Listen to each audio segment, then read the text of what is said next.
The twilight sky over Willow Creek glowed a fiery orange, casting long shadows across the manicured lawns.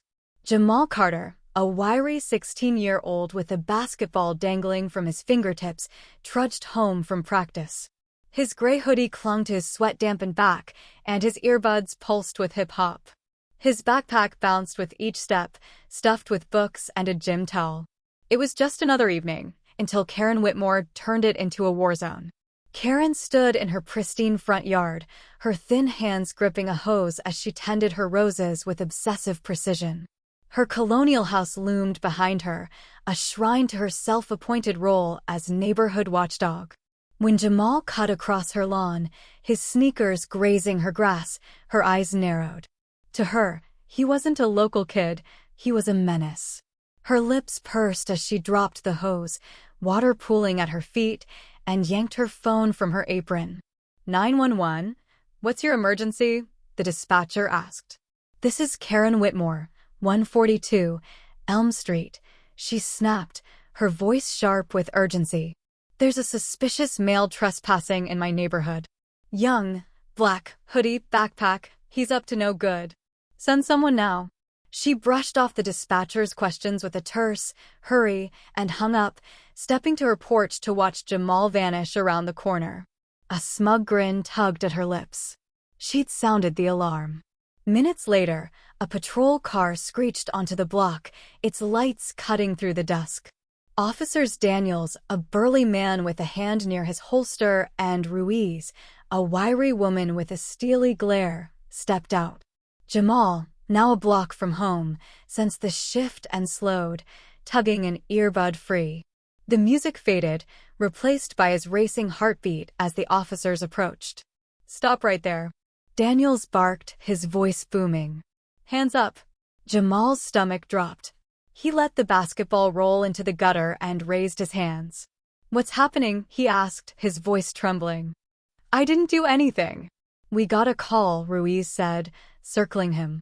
Suspicious male matching your description. Where you headed? Home, Jamal said, nodding down the street. I live right there. Just coming from practice. Daniel scoffed. ID, now. His fingers twitched near his gun, making Jamal's hands shake as he pulled out his school ID. Ruiz snatched it, inspecting it under her flashlight with a skeptical frown. From her porch, Karen watched with a triumphant nod, arms crossed. She'd been right to act. Then came the roar of an engine. A black SUV tore down the street, screeching to a halt beside the patrol car. Dr. Aisha Thompson emerged like a storm breaking, 6 feet of raw authority in a tailored blazer, her curls swept into a fierce bun. Her briefcase hit the pavement as she strode forward, heels striking like thunder. She'd just crushed a corrupt landlord in court, and now her eyes blazed with a new target. What the hell is this? She demanded, her voice a controlled detonation. Jamal's face lit up. Mom. Aisha's gaze swept over her son, hands raised, flanked by cops, then locked onto the officers. Why is my son being detained? She asked, each word a blade. Daniels shifted. Ma'am, we got a report. Who made it? Aisha cut in, her head snapping toward Karen. The older woman froze, her smugness evaporating as Aisha advanced. You, she said, her voice dropping to a lethal calm. You called the police on my child? Karen's mouth opened, but only a squeak emerged. He was on my lawn, she stammered, clutching her arms. I didn't know him. I thought he was dangerous. Dangerous? Aisha repeated, stepping closer until she loomed over Karen. My son, a 4.0 student and varsity athlete, walking home from practice, is dangerous? Based on what? Karen's face flushed. I have a right to protect my property. He shouldn't have been trespassing. Trespassing? Aisha's laugh was sharp, cutting. He crossed your grass. That's your excuse for risking his life. I've lived here 20 years. Karen shot back, her voice rising. I know this neighborhood, and he didn't belong. Didn't belong? Aisha's eyes narrowed. He's lived 3 blocks away since he was 6. You've seen him before, but you saw a threat. Why? Because he's black. That's not. Karen sputtered, but Aisha pressed on. Don't lie, she snapped. You profiled him. You saw a hoodie and decided he's a criminal. You didn't ask, you dialed 911 like it's your personal panic button. Karen's eyes darted to the officers, but Daniels muttered, "We're just doing our job," and stepped back. Ruiz added, "We'll let you handle this," and retreated. "Oh, no you don't," Aisha called. "Badge numbers." "Now." Ruiz rattled them off as Daniel scowled. Aisha turned back to Karen, who straightened defiantly. "I'm sorry," Karen said, her voice trembling but stubborn. "But I was just being cautious." "Cautious?" Aisha's voice rose, drawing neighbors to their windows. "You called armed officers on a 16-year-old over caution? You think that's noble?" "I wanted to feel safe," Karen shouted, desperation cracking her facade. "Safe?" Aisha's tone thundered. "You think terrorizing my child makes you safe? I fight for kids like Jamal every day, kids targeted by people like you." Karen's lip quivered. "You can't intimidate me. I'll call again if I have to." That was the spark. Aisha pulled a recorder from her briefcase and clicked it on. March 8, 2025, 6:47 p.m. Karen Whitmore, 142, Elm Street, admits to calling law enforcement on my minor son, Jamal Carter, without cause and threatens to repeat it. This is on record. She clicked it off, the sound a gunshot. Karen's knees buckled. She sank onto her porch steps, gasping, "You can't do that." "I just did," Aisha said, pocketing the recorder. "Next time, it's a lawsuit. Test me." Aisha turned to Jamal, softening. "Let's go, baby." He grabbed his basketball, falling in beside her.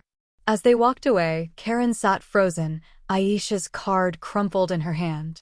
The community reacts. The next morning, Willow Creek buzzed with whispers. By 8 a.m., a grainy video of the confrontation, filmed by a neighbor's teenage son from his window, hit X.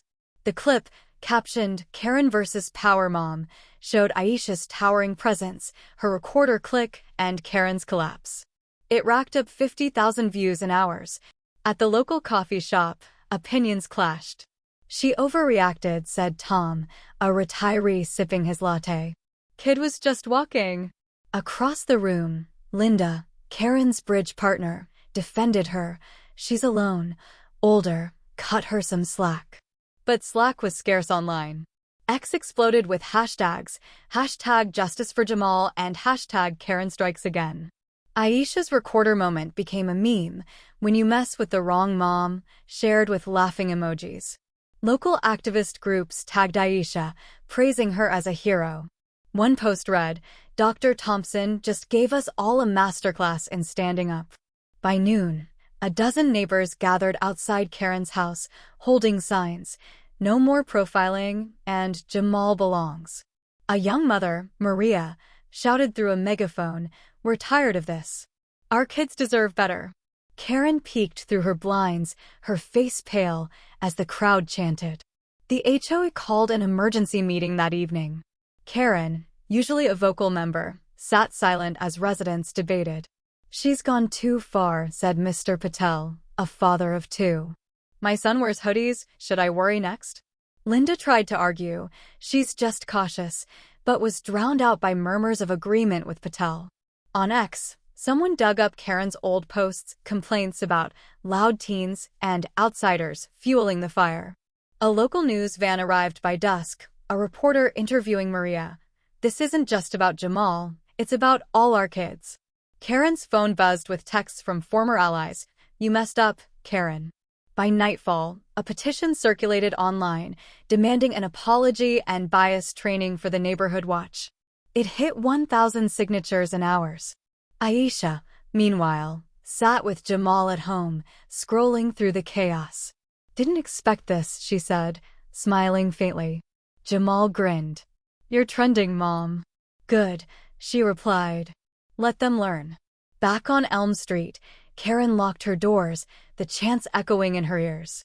The recorder's click haunted her, but now it was joined by a louder sound, a community that wouldn't forget.